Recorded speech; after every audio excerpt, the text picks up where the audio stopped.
welcome back to my channel. So, meron na naman tayong another luto-lutuan segment dito sa channel ko, guys.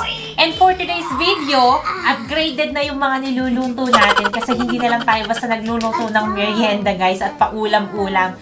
So, for today, gagawa tayo ng Brazo de Mercedes. You heard it right, guys. Magbe-bake tayo ng Brazo de Mercedes cake. So, ito yung mga ingredients na kakailanganin natin. And don't worry kasi lalagay din namin sa description below yung mga description and measurement na kakailanganin nyo.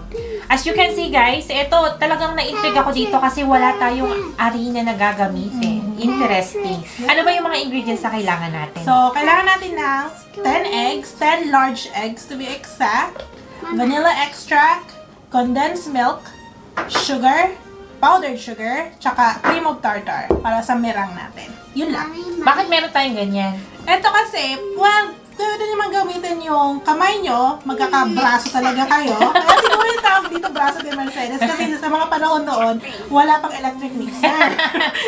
So, gagamitin natin to para yung egg white natin, magiging na siyang merang, kasi medyo matagal siya eh. Kung kakamayin natin, baka abutin tayo hanggang bukas. So, ito gagamitin natin. There you go. So, guys, start na natin yung ating pagluluto. So, ang first step natin, paghihiwalayin natin yung egg yolk, tapos egg white. Make sure yung lalagyan nyo ng egg white, walang bahid ng tubig kasi maapektuhan nito yung merang natin pag blend natin, pag may tubig siya. So, dapat dry na dry siya. So, ilalagay ko na sa paglulutuan natin yung egg yolk.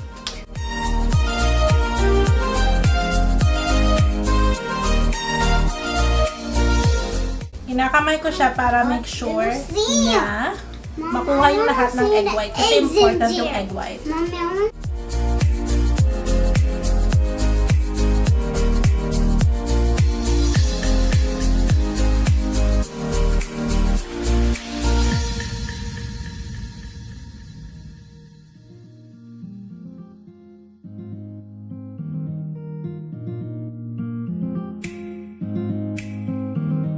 And then, okay, lulutuin na natin yung filling. Okay, so, una, i-break natin yung yolk.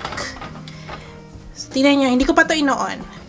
So, ito muna. And then, ilalagay natin yung condensed milk. At this point, naka-off pa rin yung kalan.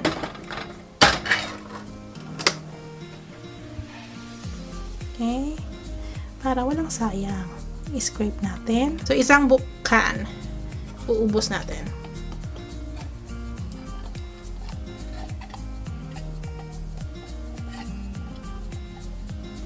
So, imimix lang natin to in low heat. Ilulutuin natin in low heat. Ito yung filling ng Brazo de Mercedes. So, i-on ko na yung kalan natin. So, low heat lang siya. And then, kailangan nyo siyang haluin. Hindi nyo siya pwedeng iwan kasi masusunog. So, haluin natin to hanggang sa maging thick yung consistency niya. Or maging malapot. And then, lalagay natin yung vanilla extract pag malapit na siya maluto. Okay, so pag ganito na siya, yung parang nagbubuo-buo na siya, kaya idadagdag na natin yung vanilla extract. 1 teaspoon lang. Yan. Tapos, halo-halo ulit tayo hanggang sa mabuo-buo na siya. After nun, papalamigin natin. Gagawin na natin yung merang pag naluto na to.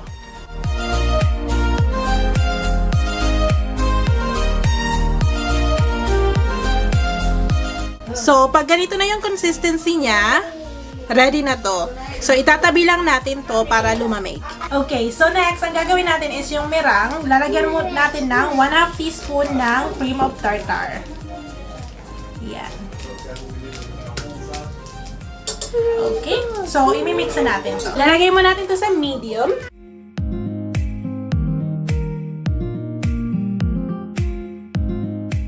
Okay, so pag nagbago na siyang ganito, unti-unti natin idadagdag yung asukal. Tapos, pag nalagay natin lahat ng asukal, hihintayin lang natin siyang mag-form ng tinatawag na peak.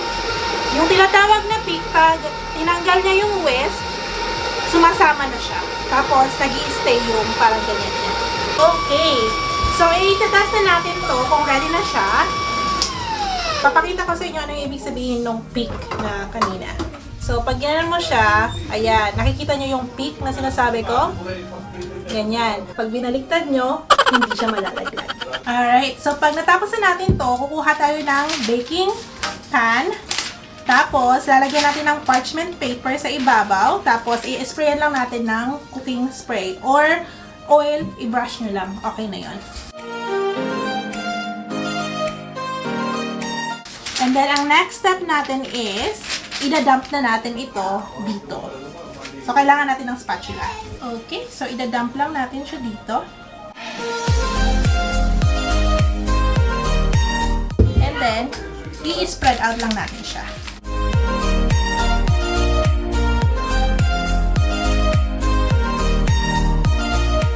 So, lalagyan lang natin ng design para maganda pag binaliktad na natin. So, ito yung tinatawag na pastry comb. So, ganito lang. Susuklayin lang natin siya. Okay. Tapos, ilalagay na natin to sa oven for 20 minutes. So, after 20 minutes, ganito na siya. Pina-cool down lang natin ng few minutes. Then, i-sprinkle na natin yung powdered sugar. Scoop mo lang. Tapos, ganyan-ganyan lang. Gano'n kadami? Hanggang sa ma-cover lang siya. Ganito kadami? Okay lang yan. So, ganyan-ganyan mo lang. Ayan. Huwag mong tipirin, friend. Hindi yan pambit. Ganyan ba? Oh. Oo, para natatapon. Huwag mo naman laktawan. May nilaktawan ba ako? Dapat ano siya, covered na covered. Lahat? Oo. Wala ka nakikitang brown. So, dapat puting-puti. Oo. Yan yung nagpapasarap dyan. Extra sugar. Extra sugar. Okay.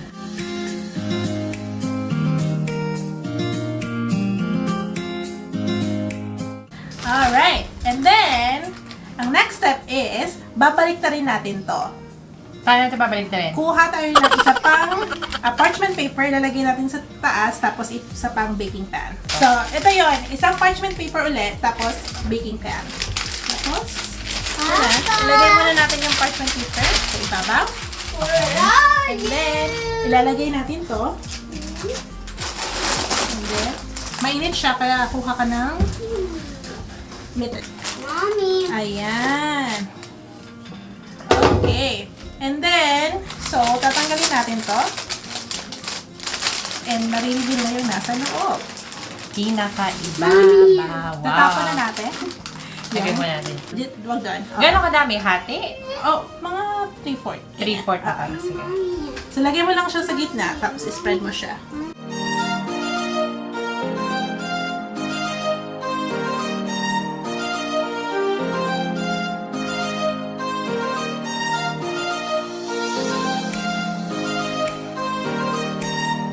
Nagkaroon ng asukal yung damit ko.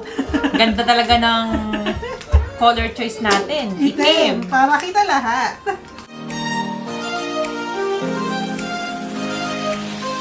So, pag ganito na siya, ang gagawin na natin is, i-roll na natin para maging na siyang brazo. So, ganyan lang. Para ka nagro-roll ng sushi. Ay, ang galing. Tapos, isa na. Tapos, tadan! Meron na tayong braso, 3 Mercedes. Tapos, hahatiin na natin siya para makita natin yung loob. Ayan guys. So, ito na yung ginawa namin na Brazo de Mercedes. Hopefully guys, nagustuhan nyo itong niluto namin for today. Sabi ko naman sa inyo, upgraded na yung mga ginagawa namin. Hindi lang kami basta-basta merienda na lang. Ayan. Siyempre guys, if you wanted to see more videos like this dito sa channel ko, just please comment below para alam ko kung ano yung mga videos na nagugustuhan nyo dito sa channel ko. If you haven't yet, please subscribe to my channel. Follow me sa aking mga social media account at Pinay Kami on Instagram and Facebook. At pakipollow na rin po ang aking official Facebook page. It's called the Pinay Kami Official. And yun lang guys, salamat sa panonood and I will see you on my next video. Bye!